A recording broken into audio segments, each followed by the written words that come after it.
सुप्रभात बच्चों। बेटा आशा है आप सब लोग ठीक हैं और खूब अच्छे से अपने एग्जाम्स की तैयारी कर रहे हैं।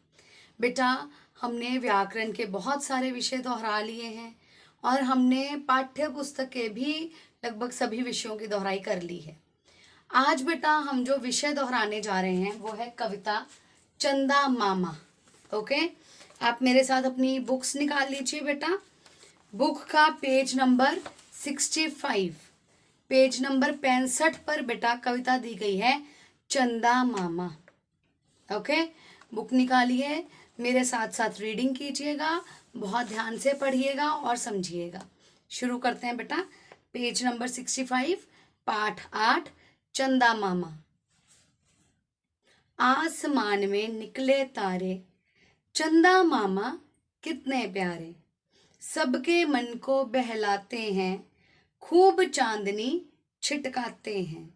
देखो इनकी शान निराली, सूरत इनकी भोली भाली। रोज सवेरे छिप जाते हैं, जैसे हमसे शर्माते हैं। आओ चंदा मामा आओ, अपने घर की बात सुनाओ। मेरे घर की बात निराली, चांदनी रात में निकली सवारी। मैं तुम्हारा मामा हूं, तुमसे मिलने आता हूं। इसमें बेटा एक छोटा सा बच्चा है जो चांद को अपना मामा कह रहा है और उससे बातें कर रहा है और उसकी बातों का जवाब चांद कैसे देता है वही इस कविता में है। अब कविता का अर्थ एक बार समझते हैं। आसमान में निकले तारे, चंदा मामा कितने प्यारे। रात के समय एक बच्चा आसमान की ओर निहार रहा है और कहता है कि आसमान में कितने सारे तारे निकल आए हैं और चंदा मामा भी आए हैं और चंदा बहुत ही प्यारा लग रहा है। सबके मन को बहलाते हैं, खूब चांदनी छिटकाते हैं। सबके मन को बहलाते हैं, जो चांद है उसे देखकर सब खुश होते हैं ना, है ना। तो कहता है कि चांद को देखकर सब लोग खुश हो जाते हैं। चांद सबके मन को बहलाता है और खूब चांदनी छिटकाते हैं और अपनी चांदनी बिखेरता है। छिटकाते हैं मतलब बिखेरते हैं। चांद को कह रहा है कि आप अपनी चांदनी बिखेरते हैं। ओके, देखो इनकी शान निराली। बच्चा कहता है कि चांद की शान तो बड़ी निराली है, बड़ी अनोखी है। निराली मतलब अनोखी। चांद की शान अनोखी है, निराली है। सूरत इनकी भोली भाली। और बच्चे को ऐसा लगता है कि चांद बहुत ही भोला भाला है। सूरत मतलब शक्ल। रोज सवेरे छिप जाते हैं। हर रोज सुबह सूर्य निकल आता है ना और चांद छिप जाता है, जैसे हमसे शर्माते हैं। बच्चे को ऐसा लगता है जैसे चांद हमसे शर्मा जाता है और रोज सुबह छुप जाता है। आओ चंदा मामा आओ, अपने घर की बात सुनाओ। बच्चा चांद को कहता है कि चंदा चंदा आ जाओ और अपने घर की बात सुनाओ। चांद भी कहता है मेरे घर की बात निराली, कि मेरे घर की तो बात बड़ी अनोखी है। चांदनी रात में सवारी निकाली और मैं चांदनी रात में निकलता हूँ। मैं तुम्हारा मामा हूँ, तुमसे मिलने आता हूँ। चांद कहता है कि मैं तुम्हारा मामा हूँ और तुमसे मिलने के लिए रोज रात को आ जाता हूँ। है ना मजेदार कविता, है ना। तो बेटा हम इसका पठित काव्यांश भी कर चुके हैं। आपको याद होगा हमने क्लास में पठित काव्यांश किया था, है ना।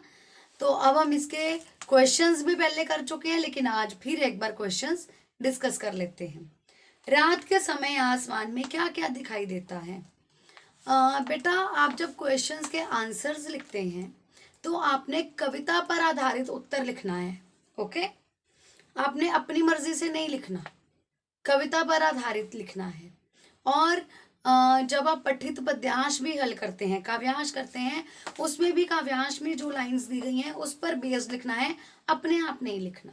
ओके, रात के समय आसमान में क्या दिखाई देता है। रात के समय आसमान में चांद और तारे दिखाई देते हैं। बेटा तारे ऊपर बिंदी नहीं आएगी, ठीक है। जब मैंने आप लोगों के टेस्ट चेक किए तो उसमें मैंने देखा कुछ बच्चों ने तारे की जगह लिख दिया था तारे। तारे का मतलब तो हो गया वायर्स, है ना। तो तारे गलत है, तारे। रात के समय आसमान में चांद और तारे दिखाई देते हैं। और अब बादल नहीं लिखेंगे कि रात के समय चांद तारे और बादल दिखाई देते हैं। बादल तो हमें दिन में भी दिखाई देते हैं, है ना। नेक्स्ट क्वेश्चन इस कविता में किसके बारे में बताया गया है? इस कविता में चांद के बारे में बताया गया है। चंदा अपने आप को क्या बताता है? चंदा अपने आप को बच्चों का मामा बताता है। चांद अपने आप को बच्चों का मामा बताता है। चंदा मामा कब निकलते हैं? रात को, है ना। तो चंदा मामा रात को निकलते हैं। चंदा मामा की शान कैसी होती है? पीछे हमने पढ़ा था ना, वो कहते हैं, बच्चा कहता है ना यहाँ पर, देखो इनकी शान निराली। तो चंदा मामा की शान कैसी होती है?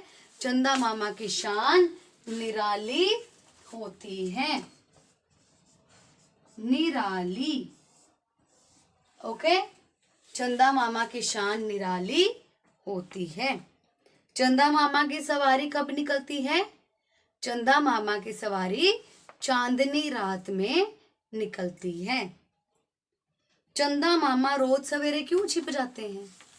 सूरज निकल आता है ना सुबह, इसलिए चांद छिप जाता है। तो आप क्या लिखेंगे? सुबह सूरज निकल आता है इसलिए चंदा मामा छिप जाते हैं। Okay, clear. अब बेटा नेक्स्ट पेज पर देखो, समान अर्थ वाले शब्द, सेम मीनिंग वर्ड्स दिए हुए हैं, जैसे आसमान, आकाश, चंदा। चंदा को और क्या कहेंगे? चांद। ठीक है, चंदा, चांद। उसके बाद है सूरज। सूरज को और क्या कहते हैं? सूर्य। आप इसे दिनकर भी कह सकते हैं, दिवाकर भी कह सकते हैं, रवि भी कह सकते हैं। ओके। उसके बाद है बेटा पुल्लिंग और स्त्रीलिंग। पुल्लिंग हमको पता है ना, जो पुरुषों के लिए शब्द प्रयोग होते हैं, और स्त्रीलिंग जो स्त्रियों के लिए होते हैं। जैसे यहां दिया है मामा, मामी। उसके बाद है चाचा, चाची, नाना, नानी, दादा, दादी। ओके। तो बेटा ये छोटी सी एक पोएम है चंदा मामा, हमने बहुत अच्छे से पढ़ी है, ठीक है। और इसके क्वेश्चंस भी डिस्कस किए हैं। बेटा आप लोगों ने पोएम बहुत अच्छे से पढ़नी है, ध्यान से पढ़नी है, और आपने बेटा क्वेश्चन आंसर्स की रिटन प्रैक्टिस करनी है। चाहे आप व्याकरण पढ़ें, चाहे आप पाठ के प्रश्न उत्तर करें, चाहे कविता के प्रश्न उत्तर करें, आप जो भी पढ़ेंगे बेटा वो लिख कर प्रैक्टिस करेंगे। ऐसा नहीं करना है कि मैंने याद कर लिया, मुझे याद हो गया, अब मैं एग्जाम के लिए तैयार हूँ। नो, आप लोग अच्छे से हर चीज को लिख लिख कर प्रैक्टिस करेंगे बेटा, ताकि हमारे स्पेलिंग एरर्स निकल जाएं और हम अच्छे से एग्जाम को कर सकें। ओके। अब आपने ध्यान से कविता पढ़नी है और ध्यान से प्रश्न उत्तर करने हैं। थैंक यू बेटा।